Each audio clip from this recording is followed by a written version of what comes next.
इस प्रकार हम देखते हैं कि जो चुनाव है वास्तव में एक मुकाबला है, एक प्रकार की प्रतिद्वंदिता है, एक प्रकार की प्रतियोगिता है। और ये प्रतियोगिता हमें कई जगह पर देखने को मिलती है। विभिन्न पार्टियां जो हैं चुनावों के दौरान एक प्रकार ऐसे लगता है कि जो एक दूसरे के प्रतिद्वंदी बने हुए हैं, एक दूसरे के साथ मुकाबला कर रहे हैं। चुनावों के दौरान तो ये जो मुकाबला है, ये जो प्रतिद्वंदिता है, ये जो प्रतियोगिता है, हमें कई अवसरों पर देखने को मिलती है। लेकिन क्या राजनीतिक प्रतिद्वंदिता का होना अच्छी चीज है? चुनावी प्रतिद्वंदिता में कुछ स्पष्ट नुकसान दिखते हैं। इससे हर बस्ती, हर घर में बंटवारे जैसी स्थिति हो जाती है। आपने भी अपने इलाके में सुना होगा कि लोग पार्टी पॉलिटिक्स के फैलने की शिकायत कर रहे हैं। विभिन्न दलों के लोग और नेता अक्सर एक दूसरे के खिलाफ आरोप लगाते हैं। पार्टियां और उम्मीदवार चुनाव जीतने के लिए तरह तरह के हथकंडे अपनाते हैं। कुछ लोगों का कहना है कि चुनावी दौड़ जीतने का यह दबाव सही किस्म की दीर्घकालिक राजनीति को पनपने नहीं देता। समाज और देश की सेवा करने की चाह रखने वाले कई अच्छे लोग भी इन्हीं कारणों से चुनावी मुकाबलों में नहीं उतरते। उन्हें इस मुश्किल और बेढंगी लड़ाई में उतरना अच्छा नहीं लगता। हमारे संविधान निर्माता इन समस्याओं के प्रति सचेत थे, फिर भी उन्होंने भविष्य के नेताओं के चुनाव के लिए चुनावी मुकाबले का ही चयन किया। उन्होंने ऐसा इसलिए किया क्योंकि दीर्घकालिक रूप से यही व्यवस्था बेहतर काम करती है। एक आदर्श दुनिया में ही सभी राजनीतिक नेताओं को मालूम होता है कि लोगों का हित किन चीज़ों में है तथा ये सभी नेता लोगों की सेवा की प्रेरणा से ही राजनीति में आते हैं। पर असल जीवन में ऐसा नहीं होता।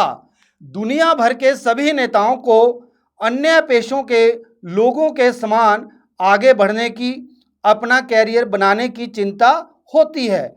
वे सत्ता में बने रहना चाहते हैं या अपने लिए बड़ी से बड़ी कुर्सी और ज़्यादा से ज़्यादा अधिकार पाना चाहते हैं। संभव है कि उनके अंदर लोगों की सेवा करने की भावना भी हो, पर सिर्फ इस भावना के भरोसे चीज़ों को छोड़ना जोखिम का काम है।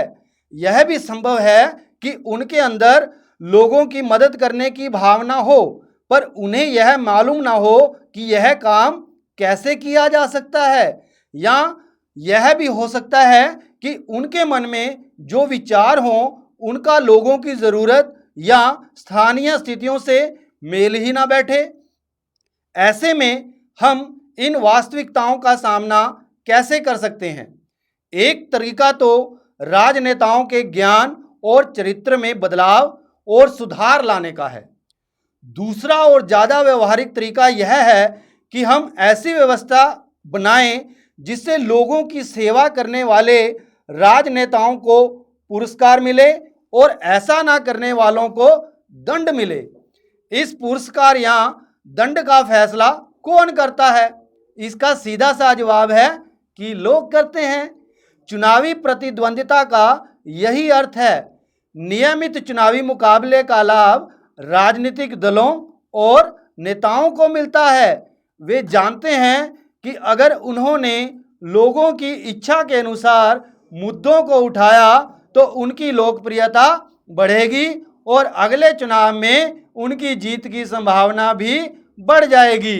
लेकिन यदि वे अपने कामकाज से मतदाताओं को संतुष्ट करने में असफल रहते हैं तो वे अगला चुनाव नहीं जीत सकते। इस तरह यदि कोई राजनीतिक पार्टी सिर्फ सत्ता में आने की इच्छा से ही आगे आई है तो उसे भी मजबूरन जनता की सेवा करनी होगी।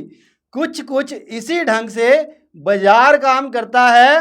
भले ही कोई दुकानदार अपने फायदे की सोचता हो, उसे मजबूरन ग्राहक को अच्छा सौदा देना ही पड़ता है। अगर वह ऐसा नहीं करता तो ग्राहक दूसरी दुकान देखेगा। इसी तरह राजनीति मुकाबले से संभव है कुछ भेदभाव पनपे और लोगों में आपसी मनमुटाव पैदा हो, लेकिन आखिरकार इससे राजनीतिक दल और इसके नेता लोगों की सेवा के लिए बाध्य होते हैं।